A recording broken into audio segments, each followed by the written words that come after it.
Ma'am यहाँ से news 24 से ऋषिकेश बोल रहा हूँ। यहाँ पीछे सवाल ले लीजिए मैम, बहुत देर से हम लोग वेट कर रहे थे। कृपया एक महिला जर्नलिस्ट से ले लूं, वो बड़ी देर से पूछना चाह रही हैं। पूनम आप शुरू करें। महिला participation is most important. Sir मैं पूनम हूँ अमर उजाला से। इस मर्तबा शायद पहली बार मैं कमीशन की बहुत सारी प्रेस कॉन्फ्रेंस में रही हूँ। आप लोगों ने जिस तरीके से अपराधीकरण के लिए बोला कि अपने उम्मीदवार को जानिए और ये भी बताइए कि आपने उस उम्मीदवार का चयन क्यों किया है। तो इसको लेकर आयोग कितना गंभीर है? क्या हम ये माने कि इस मर्तबा पारदर्शी चुनाव के साथ साथ ऐसे चुनाव पर भी आयोग का जोर है कि साफ सुथरे उम्मीदवार आए और पारदर्शी चुनाव हो? पूनम जी, आपने बहुत ही अच्छा यह सवाल उठाया और इसके लिए आयोग पूरी तरीके से सजग है और इसीलिए हम लोगों ने ये इवन ऐप भी बनाया है, know your candidate. You can go on that app, you can find out what is the characteristic of a particular candidate, because ultimately it is the choice of A voter, but we would like to inform the voter about the candidates, and the party is also required to give on their web page, first home page, that why they have selected that particular person, and by ignoring the person against whom there is no aparadhikaran type of a thing or a criminal antecedents. So ultimately the choice is with the voter, but voter should be fully, absolutely, clearly informed. Sir मैं प्रणव हूँ। Sir मैं प्रणव हूँ यूनिवार्ता से। Sir मेरा सवाल आपसे बस ये है, सर इधर यहाँ से पीछे से क्या कर रहे हो सर? इधर से मैं वेट कर रहा हूँ। देखिए एक minute excuse me, I will listen to everyone but please come please one by one, don't be के हर्ड मेंटली। सर पीछे से भी तो ले लीजिए सवाल। यहाँ से ऋषिकेश बोल रहा हूँ। आशीष आप शुरू करें, उसके बाद ऐश्वर्या ले लें। सर आपसे सवाल यह है सर कि हाल के दिनों में चुनाव आयोग ने जो खर्च की समय सीमा है वो बढ़ाया गया है और उसमें राजनीतिक दल ये सवाल पूछ रहे हैं कि जब आप पाबंदियां कर रहे हैं कोविड की वजह से तो पैसे कैसे खर्च होंगे, और दूसरा ये कि जब जो बड़े बड़े पत्रकार और जो चुनावी चैनल हैं वो कवरेज करेंगे तो चुनावी चौपाल के लिए भी कुछ गाइडलाइन होगा क्या कि कितने लोग वहां पे जमा होंगे, इकट्ठा होंगे?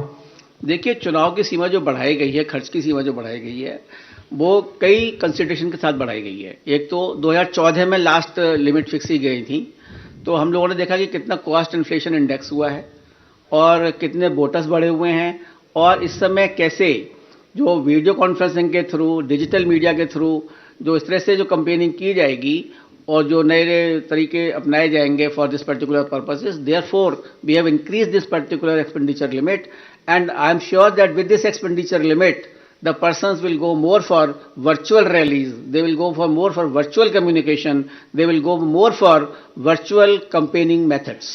We've covered all aspects. We'll call an end to this press conference. Thank you so much. Sir, this side Ashish from ABP News. Sir, क्या मुझे पूछना था, उत्तर प्रदेश का चुनाव जी आप पूरब से शुरू कर रहे हैं पश्चिम से शुरू कर रहे हैं? से शुरू करके पूरब की तरफ जा रहे हैं। सर दूसरा, आपने एक बात कही बड़ी इंपॉर्टेंट कि 15 जनवरी को आप रिव्यू करेंगे कोविड प्रोटोकॉल्स को, रैलीज वगैरह को लेकर के। Sir you are very aware कि जितने भी एक्सपर्ट्स हैं वो ये कह रहे हैं कि जो पीक आना है वो फरवरी में आना है, तो 15 को ही आप रिव्यू करके, मतलब ये बात ही क्यों आ रही है? क्योंकि आपको पता है ये विस्फोटक सिचुएशन है, सुपर स्प्रेड हो रहा है, फरवरी में पीक। ये अधिकारी भारतीय जनता पार्टी के कार्यकर्ता नेता बन गए थे, जो चुनाव लड़ने वाले थे उनके पर्ची छीनने गए। पूरे देश ने देखा कि किस तरीके से गरीब माताओं बहनें जो फॉर्म भरना चाहती थी उनके कपड़े फाड़ दिए गए, साड़ी छीन ली गई। कोविड के समय पर देखा है लोगों ने कि किस तरीके से उनके परिवार के लोगों को ऑक्सीजन नहीं मिली, दवाई नहीं मिली, बिस्तर नहीं मिला। अब भारतीय जनता पार्टी का जाना तय है। इन्हीं तारीखों के लिए जनता इंतजार कर रही थी, किसान इंतजार कर रहा था, व्यापारी इंतजार कर रहा था, नौजवान इंतजार कर रहा था।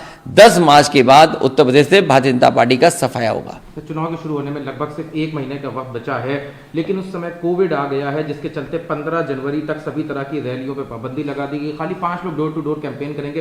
साथ में ये भी कहा गया है कि ऑनलाइन और वर्चुअल को भी प्रोत्साहन किया जाए। 15 जनवरी तक किस तरह से देखते हैं, जो क्योंकि समाजवादी के भी कई प्लान थे रथ यात्रा। इलेक्शन कमीशन ने जो शर्तें रखी उनके शर्तों का पालन होगा, और अगर वो डोर टू डोर कम लोगों के साथ और जो नियम बने उनका पालन करते हुए प्रचार करना होगा तो प्रचार करेंगे। ये इलेक्शन कमीशन को सख्ती सरकार के लिए रखनी चाहिए, क्योंकि सरकार यहां पर मनमानी करेगी। पिछले चुनाव में भी मैंने देखा कि किसी भी नियम को इस सरकार ने नहीं माना। इसलिए इलेक्शन कमीशन कम से कम ये निगरानी रखे कि सरकार में बैठे लोग उनके नियमों का पालन करें। सर एक और सवाल है इसी से जुड़ा हुआ, आज आपने अभी प्रेस कॉन्फ्रेंस करी थी, प्रेस कॉन्फ्रेंस में जब ये पूछा गया कि अगर वर्चुअल के लिए जैसे अभी 15 तक है उसके बाद भी अगर वर्चुअल के लिए कह दिया जाता है कि वर्चुअल रैलीज करनी है तो आप किस तरह से देखते हैं? आपने ये कहा था कि आप इलेक्शन कमीशन से डिमांड करेंगे फंड की, क्योंकि ये पहली बार ऐसा हो रहा है कि कोविड के समय पर इलेक्शन हो रहा है और इलेक्शन कमीशन भी तमाम नियमों को और तमाम नियम बनाए हैं, मेडिकल ऑफिसर्स, नोडल ऑफिसर्स बनाए गए हैं, डिस्ट्रिक्ट और अन्य जगह पर मेडिकल ऑफिसर भी नोडल ऑफिसर्स हैं। तो कहीं ना कहीं आशंका इस बात की भी है कि कोविड होगा या कोविड फैलेगा, और अगर वर्चुअल रैली के लिए हम जाएंगे तो उन पार्टियों के लिए कहीं ना कहीं इलेक्शन कमीशन को सोचना चाहिए, जिन पॉलिटिकल पार्टीज के पास, जिन पॉलिटिकल पार्टीज के वर्कर्स के पास अगर कोई इंफ्रास्ट्रक्चर नहीं है, वर्चुअल रैली के लिए तमाम चीजें नहीं है, तो आखिरकार वो कैसे करेंगे? इसलिए कहीं ना कहीं इलेक्शन कमीशन को कुछ तो सहयोग करना चाहिए, चाहे वो चैनल के माध्यम से विपक्ष के लोगों को समय ज्यादा दें, फ्री में समय मिले।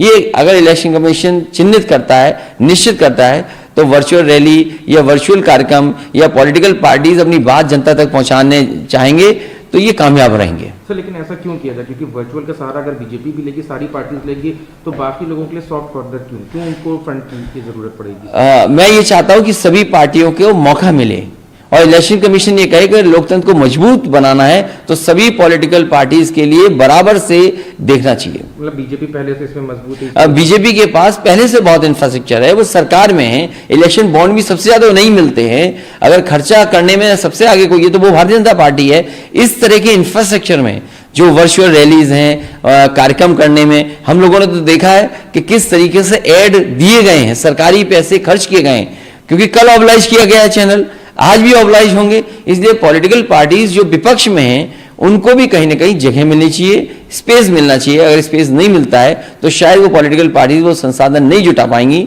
अपना स्पेस के लिए। धन्यवाद।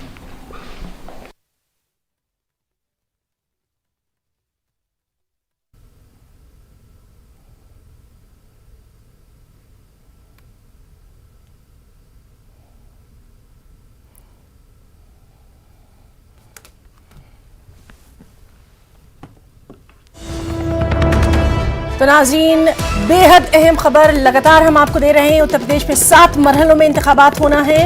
पहला मरहला 10 फरवरी को, दूसरा मरहला 14 फरवरी को, तीसरा मरहला 20 फरवरी को, चौथा मरहला 23 फरवरी को, पांचवा मरहला 27 फरवरी को, छठा मरहला 3 मार्च को और 7वां मरहला 7 मार्च को होगा और वोटों की गिनती 10 मार्च को होगी।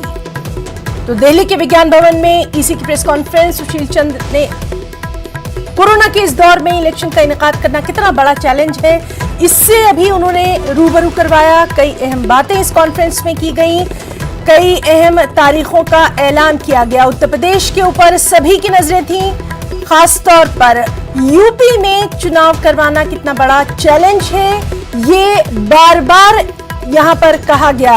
डिजिटल मोड पर होगा इस बार का इलेक्शन और पीपल्स पार्टिसिपेशन जो है वो बहुत जरूरी है, यानी लोगों की जो भागीदारी है, हिस्सेदारी है इस जमहूरियत के अमल में, वो बहुत जरूरी है। हर तरह की मुजरिमाना सरगर्मियों पर नजर रहेगी, सी विजिलेंस ऐप भी रहेगा और सबसे अहम ये कि इलेक्शन कोड ऑफ कंडक्ट लागू हो गया है, इंतखाबी ज़ाब्ते अखलाक का निफाज हो गया है। जो पहली बार वोटर हैं, जो पहली बार इस जमहूरियत के जश्न में शामिल होंगे, उनके लिए खास तौर पर गाइडलाइंस जो हैं वो जारी की गई हैं, उनको हर तरह की मदद दी जाएगी। वोटर की जो हिस्सेदारी है उसके ऊपर भी खास तौर पर नजर रहेगी।